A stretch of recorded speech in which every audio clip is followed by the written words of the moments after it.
Assembly टूट गई, सदर ने दस्तखत कर दिए, इमरान खान की बड़ी जीत, शहबाज शरीफ की शामत। मुल्क की सियासत में खुजान की सी कैफियत है।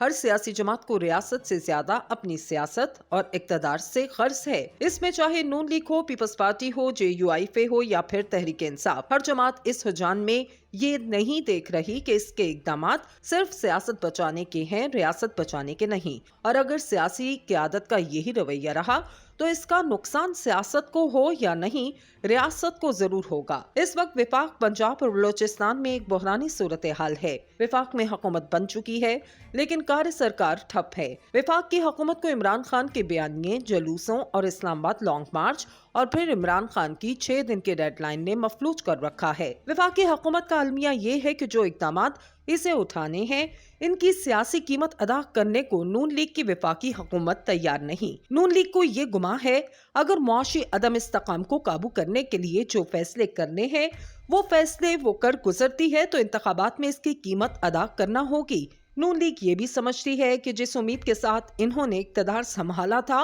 वो उम्मीदें पूरी नहीं हो रही, लेकिन अब अपने फैसले को अगर फौरी वापस लेती है तो इसके बाद भी नजर न आने वाले असरात हैं और इन असरात को बर्दाश्त करना भी नून लीग के लिए मुमकिन नहीं। नून लीग अब पंजाब में 25 मुनहरिफ अराकीन के फैसले के बाद मजीद मुश्किलात में चली गई है और समझती है कि अगर आने वाले दिनों में इन्हें पंजाब की हुकूमत बरकरार रखने में मुश्किलात पेश आती हैं तो जब पंजाब इनके साथ नहीं है तो मरकज में हुकूमत बेमानी होगी। इन बातों की बुनियाद पर नून लीग अब हुकूमत से राह फरार चाहती है। इस राह फरार के नतीजे में मौजूदा वज़ीर आज़म शहबाज शरीफ की CV पर तो साबिक वज़ीर आज़म लिखा जाएगा, लेकिन एक मर्द बहरान या मुस्तकबिल में वज़ारत उस्मा के एक मजबूत उम्मीदवार के तौर पर इन्हें शुमार नहीं किया जाएगा। यानी वो अगर इन हालात में इंतखाबात की तरफ जाते हैं तो वो मुस्तकबिल में वज़ीर आज़म की दौड़ से टेक्निकल बुनियादों पर आउट हो जाएंगे। Pakistan Peoples Party win win situation को एंजॉय कर रही है। सिंध में मुकम्मल हुकूमत के मजे, पंजाब में सिर्फ 7-8 सीटों पर साझेदारी और मरकज में भी अहम वजारतों पर फाइज है। मरकज में स्पीकरशिप समेत वजारत खारजा, सेहत और BISP की वजारत इनके पास है। तब्दीली में सबसे ज्यादा नुकसान नून लीग ने उठाया, सबसे ज्यादा फायदा पाकिस्तान पीपल्स पार्टी के हिस्से में आया, जबकि तहरीक इंसाफ की सारी कोताहियां और गलतियां धुल रही हैं। मौलाना फजल रहमान भी ना ज्यादा नफा ना नुकसान की पोजीशन पर हैं। जो माहौल बिलावल भुट्टो जरदारी के लिए बतौर वजीर खारजा बना, इसे देखकर मुफाहमत के बादशाह आसिफ अली जरदारी जेर लब मुस्कुराते जरूर होंगे। नौजवान वजीर खारजा ने अमेरिका में अपनी प्रेस कॉन्फ्रेंस में साबिक वज़ीर आज़म के रूस के दौरे का दिफा करके एक ऐसा इकदाम उठाया जो इनकी प्रोफाइल को मजीद बेहतर जरूर करेगा। अमेरिका से लैंड करते ही चीन के दौरे पर बिलावल भुट्टो की रवानगी ये बता रही थी कि पीपल्स पार्टी की 5 उंगलियां घी में और सर कड़ाई में है। पाकिस्तान तहरीक इंसाफ ने इस हुकूमत के खात्मे के बाद जो बयानिया बनाया, इसके नतीजे में इसे मकबूलियत जरूर मिली। अब जुलूसों का मामला थम चुका। कप्तान पेशावर से लॉन्ग मार्च लेकर इस्लामाबाद रवाना हुए। अदालती हुक्म आड़े ना आता तो नून लीग ने कप्तान को अटक पुल पर घेर कर रखना था। अदालती हुक्म के बाद तहरीक इंसाफ इस्लामाबाद भी आई और डी चौक भी पहुंची। इस्लामाबाद में जो कुछ हुआ, अगर रात के सिक्योरिटी एस्टेब्लिशमेंट अपना किरदार अदा न करती तो जो सूरत हाल पैदा होनी थी वो मुल्क के लिए कोई नेक शुगर न होती। गुज़िश्ता रोज तहरीक इंसाफ के चेयरमैन इमरान खान ने एस्टेब्लिशमेंट से किसी डील को मुस्तरद कर दिया। मालूमात के मुताबिक इमरान खान का कुछ हलकों से राब्ता था, बल्कि बराह रास्त राब्ता भी हुआ, जिससे इमरान खान ने धरना न देने का फैसला किया। 6 दिन की डेडलाइन देकर चले गए, जिसमें से 3 दिन गुजर चुके। 3 दिन बाद क्या होगा, इससे कबल तमाम फ्रीकैन सफेद झंडा लहराकर एक एक कदम पीछे हटें और सोचें कि सियासत और मुफाहमत को बचाना है या रियासत को बचाना है।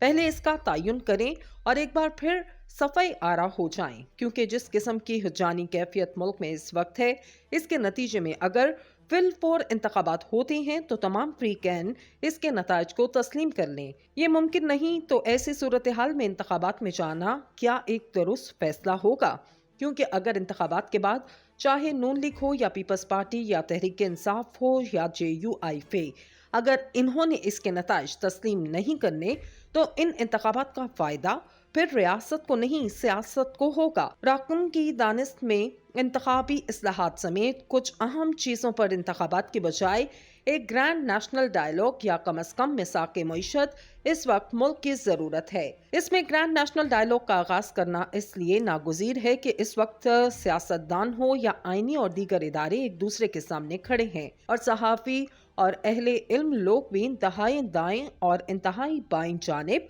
पोजीशन लिए खड़े हैं। तो ऐसी सूरत हाल में तमाम सियासी कुव्वतें और इदारे एक कदम पीछे हटकर सोचें कि ग्रैंड नेशनल डायलॉग के लिए चंद नुक्तों पर इत्तफाक राय पैदा किया जाए। पहले मरहले में मिसाक मईशत करें, एक छत के नीचे बैठे, सियासत नहीं रियासत को बचाएं, क्योंकि रियासत होगी तो सियासत होगी। इस वक्त वज़ीर आज़म कौन होगा, हुकूमत किस जमात की होगी, ये एक बड़ा सवाल नहीं होना चाहिए, बल्कि इस वक्त बड़ा सवाल ये होना चाहिए कि गिरती हुई मईशत को कैसे पटरी पर डाला जाए। जब मईशत संभल जाए तो रियासत भी होगी और सियासत भी होगी, क्योंकि अगर बलोचिस्तान में कदूस बजंजो सरकार को बचाने के लिए PDM और PTI यकजा हो सकती है तो मुल्क की मईशत को बचाने के लिए क्यों नहीं। तो मिसाक मईशत से इब्तदा करें और ग्रैंड नेशनल डायलॉग की तरफ बढ़े।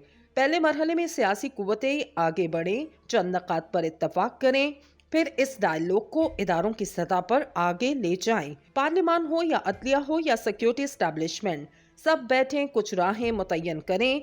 इसकी इब्तदा हो चुकी है। ईमान मज़ारी के बयानात पर सिक्योरिटी एस्टैब्लिशमेंट ने जैक ब्रांच के जरिए मुकदमा दर्ज करवा दिया। ये मुकदमा तमाम सियासी कुव्वतों, मीडिया, सिविल सोसाइटी के लिए एक सुनहरा मौका है। एस्टैब्लिशमेंट ने वो काम किया जो तमाम कुव्वतों का मुतालबा रहा कि तमाम इदारे आइन और कानून के पाबंद रहें। कोई किसी से बरतर नहीं, सब आइन और कानून के तहत चलें। अब इस मुकदमे का फैसला जो भी, ये मुकदमा तारीखी होगा और बहुत सी राय मुतय्यन करेगा कि ग्रैंड नेशनल डायलॉग के लिए चंद नुक्तों पर इत्तफाक राय पैदा किया जाए। पहले मरहले में मिसाक मईशत करें, एक छत के नीचे बैठे, सियासत नहीं रियासत को बचाएं, क्योंकि रियासत होगी तो सियासत होगी। इस वक्त वज़ीर आज़म कौन होगा, हुकूमत किस जमात की होगी, ये एक बड़ा सवाल नहीं होना चाहिए, बल्कि इस वक्त बड़ा सवाल ये होना चाहिए कि गिरती हुई मईशत को कैसे पटरी पर डाला जाए। जब मईशत संभल जाए तो रियासत भी होगी और सियासत भी होगी, क्योंकि अगर बलोचिस्तान में कदूस बजंजो सरकार को बचाने के लिए PDM और PTI यकजा हो सकती है तो मुल्क की मईशत को बचाने के लिए क्यों नहीं। तो मिसाक मईशत से इब्तदा करें और ग्रैंड नेशनल डायलॉग की तरफ बढ़ें। पहले मरहले में सियासी कुव्वतें आगे बढ़ें, चंद नकात पर इत्तफाक करें, फिर इस डायलॉग को इदारों की सतह पर आगे ले जाएं। पार्लियामान हो या अदलिया हो या सिक्योरिटी एस्टैब्लिशमेंट, सब बैठें, कुछ राहें मुतय्यन करें। इसकी इब्तदा हो चुकी है। ईमान मज़ारी के बयानात पर सिक्योरिटी एस्टैब्लिशमेंट ने जैक ब्रांच के जरिए मुकदमा दर्ज करवा दिया। ये मुकदमा तमाम सियासी कुव्वतों, मीडिया, सिविल सोसाइटी के लिए एक सुनहरा मौका है। एस्टैब्लिशमेंट ने वो काम किया जो तमाम कुव्वतों का मुतालबा रहा कि तमाम इदारे आइन और कानून के पाबंद रहें। कोई किसी से बरतर नहीं, सब आइन और कानून के तहत चलें।